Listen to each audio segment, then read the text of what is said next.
నమస్తే, welcome to Leo. YSRCP మళ్ళీ కొత్త డ్రామా మొదలుపెట్టింది. కానీ దీంట్లో కూడా సక్సెస్ అవుతారా లేదో తెలియదు. గతంలో ఫీజు పోరు అంటూ ఇప్పటికీ ఒక 4 వాయిదాలు పడ్డాయి, కానీ అది ఏమైందో తెలియదు. అయితే ఇప్పుడు యువత పోరు అని చెప్పి స్టార్ట్ చేశారు. మాకేంటి గోలా అంటున్నారు ఏపీ ప్రజలు. అదే దీని గురించి మనతో మాట్లాడడానికి పొలిటికల్ అనలిస్ట్ కిలార్ నాగార్జున గారు ఉన్నారు. వారిని అడిగి తెలుసుకుందాం. సార్ నమస్తే. నమస్తే సార్, వైఎస్ఆర్సీపీకి సంబంధించి గతంలోనే ఎప్పటి నుంచో జగన్ ప్రజల్లోకి వస్తున్నాను, ఒక నియోజకవర్గంలో 3 రోజులు ఉంటాను అని చెప్పేసి అన్నారు, అది పోయింది. ఫీజు పోరు అని చెప్పేసి అన్నారు, 3 వాయిదాలు పడ్డాయి, అది పోయింది. ఇప్పుడు యువత పోరు అని చెప్పేసి అంటున్నారు. అనడమే కాకుండా దీంట్లో ఒక గోరంట్ల మాధవ్ అన్నట్టు అంతర్యుద్ధం అని చెప్పేసి అన్న పదం నాకు గుర్తొస్తుంది. ఏంటి అంటే యువత ఆత్మహత్యలు చేసుకుంటున్నారని చెప్పేసి అయితే అంటున్నారు. కానీ ఇప్పటిదాకా ఎక్కడ కూడా అది రాష్ట్రంలో కనిపించలే, చాలా ప్రశాంతంగా ఉంది. కానీ ఇక్కడ ఏదైనా కుట్ర జరగబోతుందా అంటే ఏమంటారు సార్? అంటే ఘటనాఘట సమర్థులు అంటారు. అంటే ఎంతకైనా సమర్థులు అనేటువంటి వాళ్ళని ఆ పదం మనం వాడతాం. అలాగే ఈ వైసీపీకి సంబంధించినటువంటి నాయకుడు, వాళ్ళలో ఉన్న కొంతమంది లీడర్లు, అందరినీ మనం అంటానికి లేదు, వాళ్ళలో కూడా మంచి వాళ్ళు ఉన్నారు.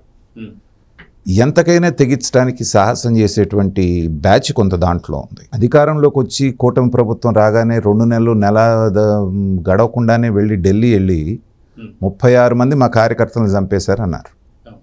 ధర్నా పెట్టారు జంతర్ మంతర్ దగ్గర. ఆ 36 మంది పేర్లు ఇవ్వండి అంటే టెంట్ పీకేసుకొని వచ్చేసారు. జగన్ జనంలోకి వస్తారు అని చెప్పేసి అన్న ప్రతిసారి నేను చెప్తూనే వస్తున్నాను, మొట్టమొదటి నుంచి ఆయన రాడు అని చెప్తున్నాను నేను. ఎందుకంటే అధికారంలో ఉండి వచ్చి జేజేలు కొట్టించుకొని బటన్ నొక్కటం వేరు. ఇవాళ 11 సీట్లకి దారుణంగా పడిపోయిన తర్వాత ప్రజల్లో వ్యతిరేకత రాకముందే ఇప్పుడు ఎలా ఉంటుందంటే, సామాన్య ప్రజలు కూడా ఏం ఆలోచిస్తారంటే, ఇప్పుడు వచ్చారు కదా కొత్తగా, 1 సంవత్సరం టైం ఇద్దాం వాళ్ళకి అనేటువంటిది వాళ్ళకి విజ్ఞత ఉంటుంది. ఇక్కడ వచ్చేటప్పటికి అసలు ఫీజు రియంబర్స్మెంట్ మీద మిగతా విధమైన వాటి మీద మాట్లాడే అధికారం ఇతనుకుందా? దిగిపోయేటప్పటికి ఆరోగ్యశ్రీ అసలు మేము బంద్ చేస్తాము, మనం సేవలు నిలిపేస్తాం, 1600 కోట్ల రూపాయలు ఏమో బకాయిలు పెట్టిపోయిన అతను ఇతనే. ఇప్పుడు వచ్చిన ప్రభుత్వం మళ్ళీ ఏదో బతిమలాడుకోనో బామాలకోనో కాసిన ఫండ్స్ రిలీజ్ చేసి ఏదో మొత్తానికి నడిపిస్తున్నారు. అలాగే ఫీజు రియంబర్స్మెంట్ బకాయిలు ఈయన ఉన్నప్పుడు ఎంత ఉన్నాయి? సో ఇప్పుడు వీళ్ళు వచ్చిన తర్వాత అకాడమిక్ ఇయర్ పూర్తయిందా? ఇంకా పూర్తిగా 9 నెలలు కూడా కాలేదు. కాకముందే నీకు బకాయిలు అంటే అంతకుముందు ఉన్నాయి అంటే ఎవరు పెట్టినట్టు అవి? కాబట్టి ఏంటంటే దాంట్లో చాలా రకాలైనటువంటి, ఇప్పుడు అంతకుముందు కూడా చూసాం, విద్యుత్ ఛార్జీల పెంపు మీద మేము పెద్ద ఎత్తున ఉద్యమం చేస్తూ ఉన్నారు. బయటికి వస్తే ప్రజలు మామూలుగా వీళ్ళు వెంటబడరన్న ఉద్దేశంతో మానుకున్నారు. ఎందుకు? 8 సార్లు విద్యుత్ ఛార్జీలు పెంచింది నువ్వే. ఆ వాతలు ఇంకా వాళ్ళ ఒంటి మీద ఉన్నాయి కదా, అవి ఎలా మర్చిపోతారు? నువ్వు రమ్మనగానే పరిగెత్తుకుంటే ఎలా వస్తారు? తర్వాత ఫీజు రియంబర్స్మెంట్ విషయంలో కూడా నువ్వు ఉన్నప్పుడు ఎన్ని రకాలుగా ఎన్ని సంవత్సరాలు ఆగిపోయింది, ఎన్ని రకాలుగా వాళ్ళని ఇబ్బంది పెట్టావు. దానికి ప్రత్యక్ష ఉదాహరణ మన సినిమా యాక్టర్ మోహన్ బాబు ఉన్నాడు. ఆ రోజున చంద్రబాబు నాయుడు గారు ఏదో కాసిన కూసిని ఉన్నాయి పెండింగ్ ఉంటే నడి రోడ్డు మీద ఆయన చేసిన ప్రహసనం మనం చూసాం పండుకొని వాళ్ళ విద్యార్థులతోటి.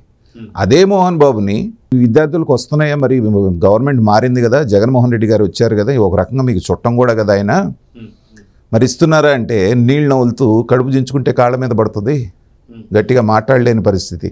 ఎందుకంటే అప్పుడు చంద్రబాబు నాయుడు గారు ఏమన్నారు కదా పాపం. కాబట్టి రోడ్డు మీద పండుకున్నా ఇంకోటి చేసినా కానీ ఆయన అడగడు. అదే జగన్మోహన్ రెడ్డి గారి జమానాలో మోహన్ బాబు గారు వీళ్ళు కనుక రోడ్డు మీద పండుకుంటే ఏం జరిగేదో జనానికి తెలుసు. అందుకని ఆయన ఏమున్నా కానీ లోపల నొక్కి పెట్టుకొని ఉన్నారు. సో మరి ఆ రోజున నువ్వు కనుక నిజంగా ఇచ్చుంటే ఆ పరిస్థితి ఎందుకు ఉండేది? కాబట్టి రాష్ట్రాన్ని లక్షల కోట్ల అప్పు తీసుకొచ్చి కూడా నువ్వు చేయాల్సిన సమర్థవంతంగా చేయలేదా? 9 నెలలు కాకుండానే వచ్చేసి ఇవన్నీ చేయాలా? వీళ్ళ బాధల్లో ఏంటంటే ఒక్కొక్క క్యాలెండర్ లాగా ప్రకటించారు చంద్రబాబు నాయుడు గారు, ఏ పథకం ఎప్పుడు చేయబోతున్నాను. రేపు జూన్ లోపల ఇటు రైతులకి అటు తల్లికి వందనం కూడా ఇవ్వబోతున్నారు అనేటువంటిది ఒక అనౌన్స్మెంట్ వచ్చింది. నిజంగా చంద్రబాబు నాయుడు గారు ప్రామిస్ చేసినట్టుగా జూన్ లోపల జూన్లో గనక ఇంట్లో ఎంతమందికి ఉంటే అంతమందికి గనక, 3 ఉంటే 3, 2 ఉంటే 2, 4 ఉంటే 4కి అమ్మఒడి గనక ఇచ్చారనుకోండి, ఈయన వెనకాల ఉన్నటువంటి 40% ఓట్ల బ్యాంకులో నెట్టనిలో చీలి 20% అటు వెళ్ళేటువంటి అవకాశం ఉంది. ఎందుకంటే ఇప్పుడు దాకా ఏం చెప్తూ వచ్చారు, చంద్రబాబు నాయుడు అబద్ధాలు ఆడతాడు, చెప్పింది చేయడు, 600 హామీలు ఇచ్చారు, ఏది నెరవేర్చలేదు, ఈ ప్రచారాలు చేసి కదా వీళ్ళు వచ్చింది. సో ఇప్పుడు ఒక్కొక్కటిగా వాళ్ళు ఏమన్నారు, 1000 రూపాయలు మేము పెన్షన్ పెంచలేము, 3 సంవత్సరాల తర్వాత ఒక 250, ఆ తర్వాత ఒక 250 అట చేస్తాం. ప్రపంచంలో ఏ నాయకుడికి ఆలోచన వచ్చి ఉండదు, అసాధ్యం అన్నాడు. అలాంటిది చక్కగా చంద్రబాబు నాయుడు గారు రాగానే 1000 రూపాయలు ఒకేసారి పెంచి గతంలో ఉన్న 3 నెలల ఏరియర్స్ కలిపి మొత్తం 7000 రూపాయలు ఇచ్చి చూపించారు. పైగా 2.5 లక్షల మంది వాలంటీర్లను పెట్టుకొని వీళ్ళు కనుక లేకపోతే అసలు ప్రజల జీవితాలే తలకిందులు అయిపోతాయి, ఎవరికి పెన్షన్లు రావు, ఎవరికి సర్వీసులు అందవు, అది ఇది అని చెప్పేసి ఊదరగొట్టారు. వాళ్ళందరినీ వీళ్ళు ఏజెంట్లలాగా వాడుకున్నారు. ఇవాళ ఆ వ్యవస్థ తీసేసిన తర్వాత అన్నీ సక్రమంగా సకాలంలో అందుతున్నాయిగా. కాబట్టి అనవసరంగా వ్యవస్థను తీసుకొచ్చి 2,50,000 మంది పిల్లల జీవితాలతో ఆడుకున్నట్టేగా. 5,000 రూపాయల జీతం అని గౌరవ వేతనం అని పేరు పెట్టి 5 సంవత్సరాలు వాళ్ళ జీవితాన్ని నాశనం చేసావు కదా నువ్వు. లేకపోతే ఏదో 10,000దో 15,000దో ఉద్యోగం చూసుకునేవాళ్ళు కదా. సో ఇవన్నీ రియలైజ్ అయ్యారు కాబట్టి అదే వాలంటీర్ వ్యవస్థలో దాదాపు 70% వాళ్ళకి వ్యతిరేకంగా మన ఎలక్షన్లో పోటీ చేశారు. ఇవాళ ఈ వ్యవస్థకి అంత అవసరం లేదని గవర్నమెంట్ తీసి పక్కన పెట్టినా కూడా వాళ్ళలో ఎలాంటి ఇది లేదు, రివల్యూషన్.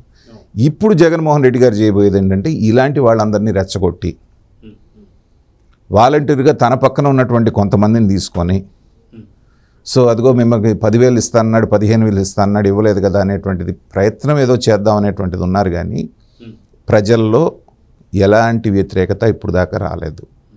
మనం చూసాం ఎమ్మెల్సీ ఎలక్షన్స్ ఎంత దారుణమైన ఓటమి పొందారు. వాళ్ళు ఏమనుకున్నారు, ఎవరినో పెట్టాం మనం చేతికి మట్టి అంటకుండా వెనక నుంచి మద్దతు ఇస్తే వాళ్ళు గెలిస్తే మనం గెలిచినట్టు అని చెప్పి మాస్టర్ ప్లాన్ వేశారు. ఆయనకున్న విలువ కూడా పోయింది. ఆయన 3 సార్లు లక్ష్మణరావు గారు 3 సార్లు చేసినటువంటి వ్యక్తి ఇంత దారుణమైన పరాభవం ఆయన ఎప్పటికీ జరగల.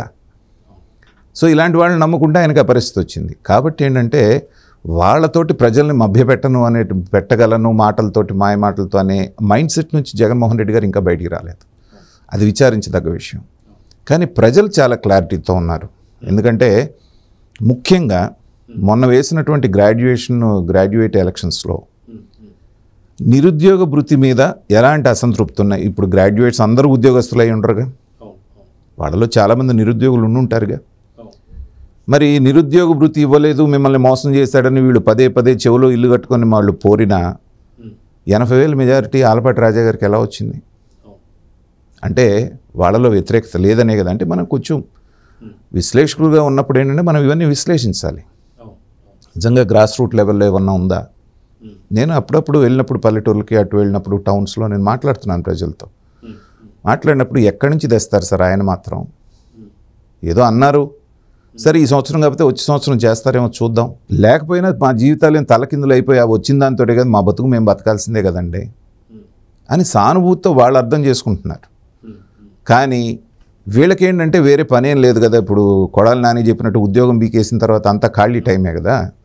సో ఆ ఖాళీ టైంలో ప్రజలను ఎలా రెచ్చగొట్టాలి, వాళ్ళు ట్రాప్లోకి ఎలా తెచ్చుకోవాలి, అవతల వాళ్ళ మీద ఎలా బురదేయాలి అనేటువంటి ఆ ప్రోగ్రామింగ్లో ఉన్నారు వాళ్ళు. కానీ రేపు కూడా వెళ్తాడనేటువంటిది రేపు లేదు ఎల్లుండే, మధ్యలో ఒకరోజు గ్యాప్. సో అది జరుగుతుందని అయితే 99.9% జరిగేటువంటి అవకాశం లేదు. జగన్మోహన్ రెడ్డి గారు బయటకు వచ్చే అవకాశం లేదు. జరిగినా ఒకవేళ అబాస్ పాలై అవమానాలు పాలవటం తప్పితే అది సక్సెస్ అయ్యేటువంటి అవకాశం లేదు. అంటే వాళ్ళు రాసిన లేఖలో చూస్తే సార్, ఇక్కడ విద్యార్థులు కావచ్చు, లేదంటే మనకు యువత కావచ్చు ఆత్మహత్యలు చేసుకుంటున్నారని చెప్పేసి సాక్షికి మాత్రం ఎలా కనిపిస్తుంది. అదే నేను ఇలాంటి తప్పుడు వార్తలు రాస్తే ఏం చేయాలి? తప్పుడు వార్తలు కదా, ఆల్రెడీ ఒకళ్ళు ఇద్దరు ఏమన్నా ప్లాన్ చేశారేమో చూసుకోండి. ఎల్లుండి లోపల ఆ ప్రమాదం కూడా ఉంది. వాళ్ళ వాదనకు బలం చేకూర్చడానికి అమాయకులను ఎవరన్నా ఒకళ్ళిద్దరిని వేసేసినా, ఎందుకంటే సొంత బాబాయినే ఎలక్షన్లో గెలవడానికి చేసినటువంటి పరిస్థితి మనం చూసాం. So these people are capable of doing anything. వాళ్ళని మనం తక్కువ అంచనా వేయడానికి లేదు.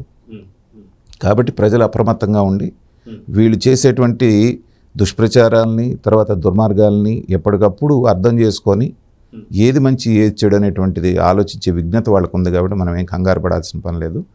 మళ్ళీ ఇప్పుడు లాస్ట్లో నేను చెప్పేది ఏంటంటే జగన్మోహన్ రెడ్డి గారు చల్లగా ఉన్నప్పుడే బయటికి రాల. ఎండలు ముదురుతున్నాయి. ఇక్కడ నుంచి జూన్ జూలై వరకు మామూలుగా ఉండదు. అలాంటి సందర్భంలో ఆయన బయటకు వచ్చి జిల్లాల టూర్ చేసి ఏదో వాళ్ళందరినీ చేస్తారని నేనైతే నమ్మట్లేదు. ఇప్పుడు ఇది ఎలా అయిపోతుందంటే ఇప్పుడు 5 సార్లు 6 సార్లు వాయిదా పడిన తర్వాత మనకి చిన్నప్పుడు చదువుకున్న నాయన పులివెతక కథ వస్తుంది. జగన్మోహన్ రెడ్డి రాజకీయం చేయటం ఈయనకి ఇష్టం లేదు. పార్టీని నడిపేటువంటి హోప్ ఇందులో లేదు అనేటువంటిది ఆల్రెడీ వాళ్ళ కార్యకర్తలు నాయకులు రోజు రోజుకి నిర్ధారణకు వస్తున్నారు. ఇలాంటి సంఘటనలు మళ్ళీ మళ్ళీ చేసినప్పుడు ఏంటంటే వాళ్ళు దానికి డిసైడ్ అయిపోతారు. అది వాళ్ళకే డ్యామేజ్ అనేది గమనించుకుంటే మంచిది. సో చూద్దాం సార్, మొత్తానికి ఇప్పటికీ ఎన్నోసార్లు ఫీజు పోరు కూడా వాయిదా పడింది. తాను జగన్ ప్రతి నియోజకవర్గంలో 2 నుంచి 3 రోజులు ఉంటాను, అది కూడా వాయిదా పడుతూ వస్తుంది. సో మొత్తానికి ఇప్పుడు యువత పోరు ఏమవుతుందో చూద్దాం మరి. నమస్తే. Please subscribe to Leo News for more videos.